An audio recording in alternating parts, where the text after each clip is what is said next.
ሰላም ጤና ይስጥልኝ ወደ ቻናሉ ተከታታዮች። በዛሬው ታሪካችን ቴዲ ባንዲ ወይንም በፈገግታ ውስጥ የተደበቀው ጭራቅ ስለሚል አንድ ታሪክ ይዤላችሁ ቀርቤያለሁ። አብሬያችሁ የምቆየው ኤደን ነኝ። ታሪኩ እውነተኛ የወንጀል ታሪክ ነው። ተከታተሉን። ቴዲ ባንዲ በፈገግታ ውስጥ የተደበቀው ጭራቅ። ሰዎች የሚያውቁት ቴዲ ባንዲ ሲመለከቱ እንደ ተከታታይ ገዳይ ለማሰብ የሚያስቸግር ሰው ነበር። ቆንጆ መልክ፣ ጥሩ አነጋገር፣ ከፍተኛ ብልህነትና ለፊት የሚያምኑበት ባህሪ ነበረው። የስነ ልቦና ተማሪ ነበር።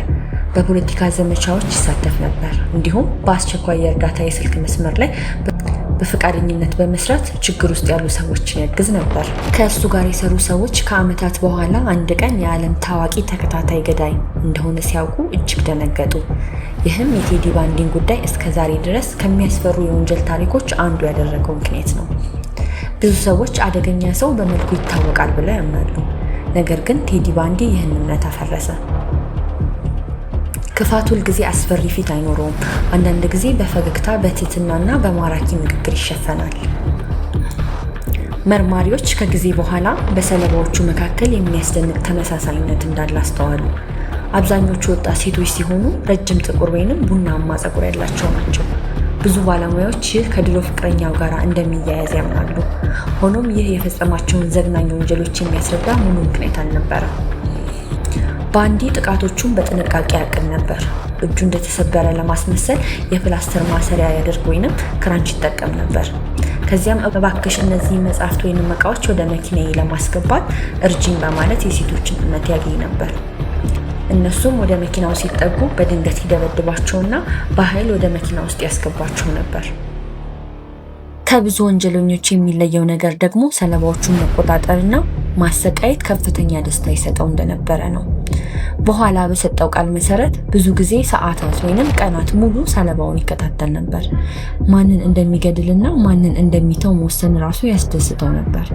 ፖሊስ በተለያዩ ግዛቶች የጠፉ ሴቶችን ለማግኘት ሲጣጣር፣ ባንዲ ግን ከዋሽንግተን ወደ ዩታ ከዚያም ደግሞ ወደ ኮሎራዶ፣ አይዳሆ እና በመጨረሻም ወደ ፍሎሪዳ በመዘዋወር ግድያዎቹን ቀጠለ።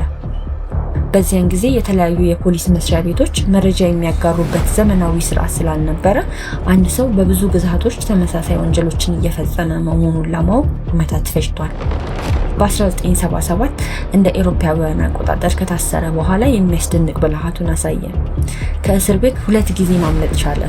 በሁለተኛው ጊዜ ክብደቱን በመቀነስ በሴሉ ጣሪያ ላይ ቆፍሮ ባዘጋጀው ትንሽ ቀዳዳ ውስጥ አልፎ አመለጠ። ይህ ማምለጥ በመላው አሜሪካ ታላቅ ፍለጋ እንዲጀመር አደረገ። እዚያም ወደ ፍሎሪዳ በመሄድ የበለጠ ዘግናኝ ወንጀሎችን ፈጸመ። በ1978 በፍሎሪዳ ስቴት ዩኒቨርሲቲ የቺኦኔጋ የሴቶች ማደሪያ ቤት ውስጥ በገባ በጥቂት ደቂቃዎች ውስጥ 4 ሴቶችን በጭካኔ አጠቃ። 2ቱ በቦታው ወዲያው ሕይወታቸው አለፈ። ይህ ጥቃት በመላው አሜሪካ ሕዝብ ውስጥ ከፍተኛ ድንጋጤ ፈጠረ። በፍርድ ቤትም ራሱን በራሱ ለመከላከል መረጠ። በችሎት ውስጥ የነበረው መተማመን፣ ብልሃትና የንግግር ችሎታ ብዙ ሰዎችን አስደነቀ።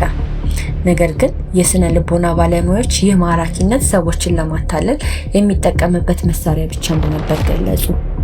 ከመገደሉ ጥቂት ቀናት በፊት ለዓመታት የካደውን ወንጀል መናዘዝ ጀመረ። 30 ሰዎችን እንደገደለ ቢናገርም ብዙ መርማሪዎች እውነተኛው ቁጥር ከ100 በላይ ሊሆን እንደሚችል ያምናሉ። እስከ ዛሬ ድረስም ከእርሱ ጋር የሚያያዙ ያልተፈቱ ጉዳዮች አሉ። ጥር 24 ቀን 1989 ቴዲ ባንዲ በፍሎሪዳ ግዛት እስር ቤት በኤሌክትሪክ ወንበር ተገደለ። በእስር ቤቱ ውጪ በመቶዎች የሚቆጠሩ ሰዎች ተሰብስበው የፍርዱን መፈጸም እየጠበቁ ነበር። የመገደሉ ዜና ሲሰማ አንዳንዶች በደስታ ጨበጨቡ፣ ሌሎች ደግሞ በመጨረሻ ለሰለባዎቹ ፍትህ ተሰጠ በማለት ተናገሩ። ዛሬም የቴዲ ባንዲ ጉዳይ በዓለም ዙሪያ በወንጀል መርማሪዎች፣ በስነ ልቦና ባለሙያዎችና በዶክመንተሪ ስራዎች በስፋት ይጠናል። የእርሱ ጉዳይ የፖሊስ መረጃ ልውውጥ እንዲሻሻል፣ የተለያዩ ግዛቶች በጋራ እንዲሰሩና ተከታታይ ገዳዮችን የመከታተል ዘዴ እንዲቀየር ከፍተኛ አስተዋጽኦ አድርጓል። የቴዲ ባንዲ ታሪክ ስለ ግድያ ብቻ አይደለም። ክፋት ሁልጊዜ አስፈሪ ፊት እንደማይኖረው፣ አንዳንድ ጊዜ በተራ ሰው መልክ ሊደበቅ እንደሚችል የሚያስታውስ የታሪክ ትምህርት ነው። የቴዲ ባንዲ ግድያ ዘዴ ምን አይነት ነበር? ቴዲ ባንዲ የፈጸማቸው ወንጀሎች በቀላሉ ሰዎችን ገደለ ተብሎ የሚገለጹ አይደሉም። ከፖሊስ ምርመራ፣ ከፍርድ ቤት ማስረጃዎች፣ ከፎረንሲክ ሪፖርቶች እና በኋላ ራሱ ከሰጠው ኑዛዜ መሰረት መርማሪዎች በአብዛኛዎቹ ወንጀሎቹ ላይ የሚከተለውን ተደጋጋሚ ዘዴዎችን ለማወቅ ችለዋል። ሆኖም ሁሉም ግድያዎቹ በተመሳሳይ መንገድ አልተፈጸሙም። የመጀመሪያው ሰለባዎቹን መምረጥ። ባንዲ በአብዛኛው የሚያነጣጥራቸው ወጣት ሴቶች ነበሩ፣ በተለይም የኮሌጅ ተማሪዎች። ብዙዎቹ ረጅም ቡናማ ወይንም ጥቁር ፀጉር ያላቸውና መልካቸው ተመሳሳይ የሆኑ ሴቶች ነበሩ። ጥቃት ከመፈጸሙ በፊት ሰዓታት ወይንም አንዳንድ ጊዜ ቀናት ሙሉ ሰለባውን ይከታተል ነበር። የት እንደምትኖር፣ መቼ ብቻዋን እንደምትሄድና ለማጥቃት ተስማሚ ጊዜ መቼ እንደሆነ ያጠና ነበር። ሁለተኛ፣ እምነት ማግኘት። ባንዲ አብዛኛውን ጊዜ በኃይል አይጀምርም ነበር። በመጀመሪያ የሰለባውን እምነት ለማግኘት ይሞክር ነበር። እጁ እንደተሰበረ ለማስመሰል የፕላስተር ማሰሪያ ያደርግ ነበር። ክራንች በመጠቀም የተጎዳ ሰው እንደሆነ ያስመስል ነበር። እባክሽ እነዚህ መጽሐፍት ወደ መኪና ለማስገባት እርጂኝ በማለት እርዳታ ይጠይቅ ነበር። አንዳንድ ጊዜ ደግሞ የፖሊስ መኮንን መስሎ ይቀርባቸው ነበር። በጥሩ አለባበሱ፣ በማራኪ ንግግሩና በጨዋነቱ ምክንያት ብዙ ሰለባዎች አደጋ ላይ መሆናቸውን አልተገነዘቡም። ሶስተኛ፣ አፈና። ሰለባው ወደ መኪናው በቀረበች ጊዜ በፍጥነት ጥቃት ይፈጽምባቸው ነበር። ከዚያም በኃይል ወደ መኪና ያስገባ ነበር። በመኪና ውስጥ ፖሊሶች የእጅ ካቴና፣ ገመድና ሌሎች ሰዎችን ለመቆጣጠር የሚያገለግሉ እቃዎችን አግኝተዋል። ይህም ወንጀሎቹን ቀድሞ በእቅድ እንደሚፈጽም ያሳያል። አራተኛ፣ ግድያው። በፎረንሲክ ምርመራዎች መሰረት አብዛኞቹ ሰለባዎች በማነቅ ተገድለዋል። ብዙዎቹ በጭንቅላታቸው ላይ ከባድ ጉዳት እንደደረሰባቸውም ታውቋል። ይህም ለመቆጣጠር ወይንም ለማስታገስ ተጠቅሞበት እንደነበር ይታመናል።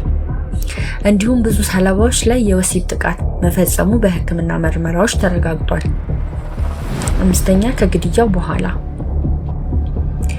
የባንዲ ወንጀሎችን ከሁሉም በላይ አስፈሪ ያደረገው ነገር ከግድያው በኋላ አንዳንድ ጊዜ አስከሬኖቹ ወደ ጣለባቸው ቦታዎች ደጋግሞ መመላለሱ ነበር።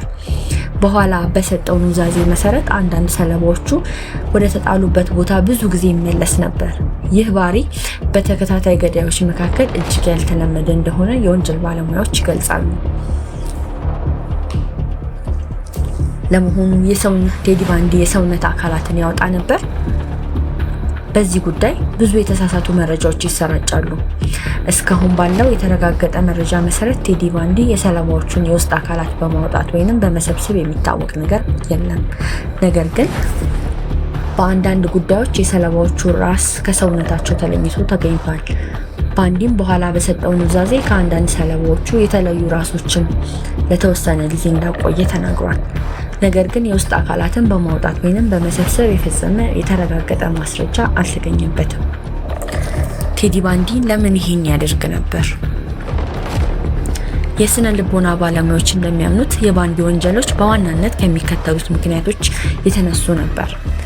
አንደኛ፣ በሰዎች ላይ ሙሉ ቁጥጥር ለማድረግ ያለው ፍላጎት፣ ከፍተኛ የወሲብ ጥቃትና የጭካኔ ዝንባሌ፣ ከጊዜ ወደ ጊዜ እየጨመረ የመጣ የወንጀል ግፊት፣ ራሱን መቆጣጠር እየከበደው መምጣት።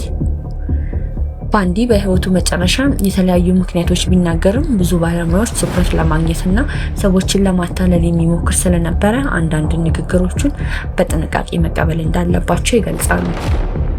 የዛሬው የተከታታይ ገዳይ እውነተኛ የወንጀል ታሪክ ይህን ይመስል ነበር። በአቀራረቡ ላይ ማንኛውንም ሀሳብ አስተያየት ካላችሁ ኮሜንት ላይ መጻፍ ይቻላል። ታሪኩን ከተመቻችሁ ቻናሉን ሰብስክራይብ በማድረግ ቤተሰብ የሆኑ የደውል ምልክቷን ይጫኑ። እናመሰግናለን።